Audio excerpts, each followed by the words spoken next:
മനുഷ്യനെ സംബന്ധിച്ച് അവന് പൂർണ്ണമായത് എന്ന് പറയാൻ ഒന്നുമില്ല. എല്ലാവർക്കുമുണ്ട് ഓരോരോ കുറവുകൾ, ഇല്ലേ? മറ്റുള്ളവരുടെ കുറവുകൾ പറഞ്ഞ് കളിയാക്കുക എന്നത് എത്ര നീചമായ അല്ലെങ്കിൽ വൃത്തികെട്ട സംസ്കാരമാണ്. അങ്ങനെ കളിയാക്കുന്നവർക്ക് ഒരു കുറവും ഇല്ലെന്നാണോ? എന്തായാലും ബോഡി ഷെയ്മിങ്ങുമായി ബന്ധപ്പെട്ട ഒരു വീഡിയോ ആണിത്.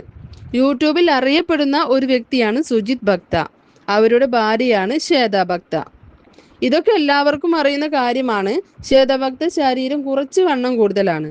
അതുകൊണ്ട് തന്നെ ഇവരുടെ വീഡിയോ ഇറങ്ങിയാൽ ആ വീഡിയോയുടെ അടിയിൽ വരുന്ന മുഖ്യ കമന്റുകളും ശ്വേതയുടെ ശരീരവുമായി ബന്ധപ്പെട്ടതായിരിക്കും. എന്ത് സുഖമാണ് ഇതുകൊണ്ട് ഇവർക്ക് ഇതിലൂടെ ലഭിക്കുന്നത് എന്നറിയില്ല. അങ്ങനെ കമന്റ് ഇടുന്ന ഒരാൾ അത് ആണാണോ പെണ്ണാണോ എന്നറിയില്ല, എന്നാലും മനസ്സിലാകാൻ വേണ്ടിയിട്ട് അയാൾ എന്നാണ് ഞാൻ പറയാൻ ഉദ്ദേശിക്കുന്നത്. ഇയാൾ പലതരത്തിലും ഇവരെ കമന്റ് ഇട്ട് കളിയാക്കാറുണ്ടത്രേ. അതുകൂടാതെ പല മെയിൽ അക്കൗണ്ടുകൾ ഉണ്ടാക്കി അതിൽ നിന്നും അറക്കുന്ന വാക്കുകൾ എഴുതി പിടിപ്പിച്ച് മെയിലായും ഇടാറുണ്ട്. എന്തിനാണ് അയാൾ ഇതൊക്കെ ചെയ്യുന്നതെന്ന് മാത്രം മനസ്സിലാകുന്നില്ല. ഫാറ്റി ശ്വേത ഭക്തൻ, എൻഡോക്രൈൻ ഡിസ്റപ്റ്റേഴ്സ്, ഫ്രോഡ് ഭക്തൻ, പിന്നെ ഫാറ്റി ശ്വേത ഭക്തൻ, ഫ്രോഡ്സ്റ്റർ ഭക്തൻ, ഫ്രോഡ് കക്കൂസ ഭക്തൻ, തടിച്ചി, ഫ്രോഡ് ഭക്തൻ, ഫാറ്റി വൈഫ്, ഫാറ്റി പ്രാക്ക് വൈഫ് എന്നൊക്കെ പറഞ്ഞുകൊണ്ട് അങ്ങനെയാണ് ഇതിന്റെ ഇമെയിലിന്റെ ടൈറ്റിൽസ് പോകുന്നത്. അപ്പോൾ April 18 നമുക്ക് വന്നൊരു ഇമെയിലാണ്. We would be interested in getting a new flat at national kingdom Kochi provided pets are allowed എന്ന് പറഞ്ഞുകൊണ്ടാണ് നാഷണൽ കിങ്ഡത്തെ അഡ്രസ് ചെയ്തിട്ടാണ് അയാൾ മെയിൽ അയച്ചിരിക്കുന്നത് ഞങ്ങളുടെ ഫ്ലാറ്റിന്. It looks like a flat owner by name Sujith Bhakthan has housed an elephant by name Shweta as shown in his house. Probably is it okay to keep pets? Please confirm എന്ന് ചോദിച്ചോണ്ട് അതാണ് അവൻ അയച്ചിരിക്കുന്നത്.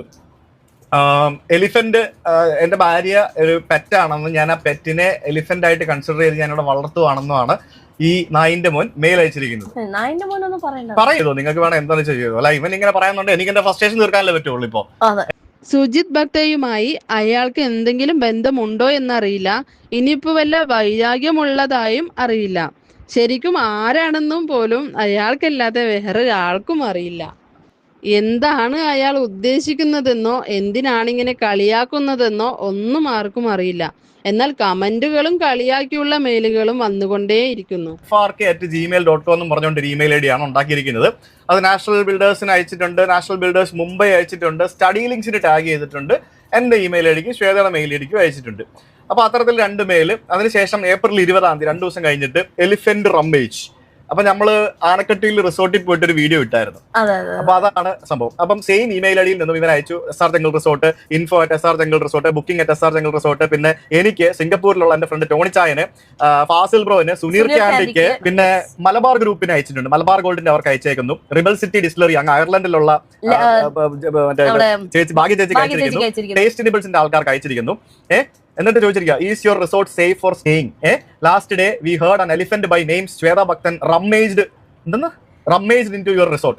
Ate everything you had in the resort, leaving everyone without food for decades and then put feces everywhere. Farted all around the place along with burping എന്നൊക്കെ പറഞ്ഞുകൊണ്ട് ഇവൻ mail അയച്ചിരിക്കുന്നത്. And how much did the cheap guy Sujith Bhakthan pay to get his book written and who wrote the book for him എന്നൊക്കെ പറഞ്ഞുകൊണ്ട് എന്തോ ഒരു സംഭവം ഇവൻ അയച്ചേക്കണം. എന്റെ ഭാര്യയുടെ ഒരു ഫോട്ടോ അതിനകത്ത് അറ്റാച്ച് ചെയ്തിട്ടുണ്ട്. ദാറ്റ് ഈസ് ആൻ ഇൻസൾട്ട് എഴുതി വെച്ചിരിക്കുന്നത്.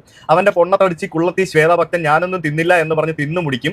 INB ട്രിപ്പ് ഫുൾ മസാല ദോശയും വിഴുങ്ങി ഏമ്പക്കവും വളിയും വിട്ട് തൂറി മെഴുകി ഫുൾ ടൈം വണ്ടിയുടെ പുറകിൽ ഉറക്കമാണ്. ബയോഗ്യാസ് ഉണ്ട്, വണ്ടി ലൈക്ക് ഇറ്റ്സ് കംപ്ലീറ്റ്ലി ഇതുപോലെ സംഭവം. ഇതിനിടയ്ക്ക് ഇവൻ ഈ പറഞ്ഞ പോലെ ഇത് വലിയ ഇതൊക്കെ ടൈപ്പ് ചെയ്ത് പറഞ്ഞെങ്കിൽ തന്നെ എനിക്ക് തോന്നുന്നു അവന് 1/4 മണിക്കൂർ വേണം. ഭക്തന് അടിപ്പോഫില ഉള്ളതുകൊണ്ട് ഋഷി പൊട്ടനുണ്ടായി. വലുതാവുമ്പോൾ പൊണ്ണത്തടിച്ചിയുടെ മോൻ എന്ന് നാട്ടുകാർ കളിയാക്കുന്നത് കേൾക്കാനുള്ളവനാണെന്നൊക്കെ പറഞ്ഞു.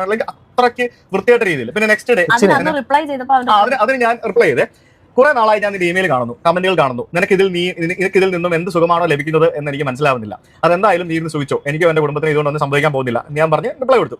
നിനക്ക് ഒരു തന്തയാണെന്നുണ്ടെങ്കിൽ നീ പറഞ്ഞിരുന്ന ഡയലോഗ് അടിക്കാതെ എന്റെ അടുത്തേക്ക് നേരിട്ട് വാ. അതും പറ്റില്ലെങ്കിൽ നീ നിന്റെ സമയമൊക്കെ കളഞ്ഞ് ചെയ്ത് സുഖം നേടിക്കൊണ്ടിരിക്കും എന്ന് പറഞ്ഞാൽ മെയിൽ അയച്ചു.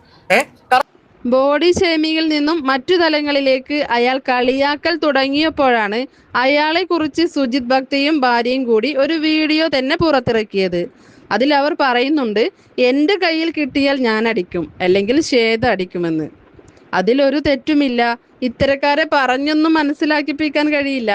അതുകൊണ്ട് അടി തന്നെയാണ് മുഖ്യം. ഒരാളെ പറയാം, എന്നാൽ ആ കുടുംബത്തിലിരിക്കുന്നവരെയും കുട്ടികളെയും കേട്ടാൽ വെറുക്കുന്ന വാക്കുകൾ കൊണ്ട് പരിഹസിക്കുമ്പോൾ ഒരാൾ നോക്കിയിരിക്കില്ല, പ്രതികരിക്കണം. അതിൽ എന്ത് വന്നാലും ശരി. ഇയാൾക്കുമില്ല വീട്ടിലെ ആളുകൾ. അവരാരെങ്കിലും നീ ചെയ്യുന്ന പോലെ പറഞ്ഞാൽ നിനക്ക് പൊറുക്കാൻ കഴിയോ? അതൊന്ന് ചിന്തിക്ക്. എല്ലാവർക്കും എല്ലാവരെയും എപ്പോഴും പറ്റിക്കാനും വേണ്ടാത്തത് പറയാനും കഴിയില്ല, പ്രത്യേകിച്ച് ഈ കാലത്ത്. അതുകൊണ്ട് പിടിക്കാനും ആ ആളിലേക്ക് എത്താനും സമയം ഏറെയൊന്നും വേണ്ട. അതിന് സുജിത് ഭക്തയ്ക്ക് കഴിയട്ടെ എന്ന് ആഗ്രഹിക്കുന്നു. കാലമല്ല, നമ്മൾ തന്നെയാണ് ഇതൊക്കെ ചോദിക്കേണ്ടത്.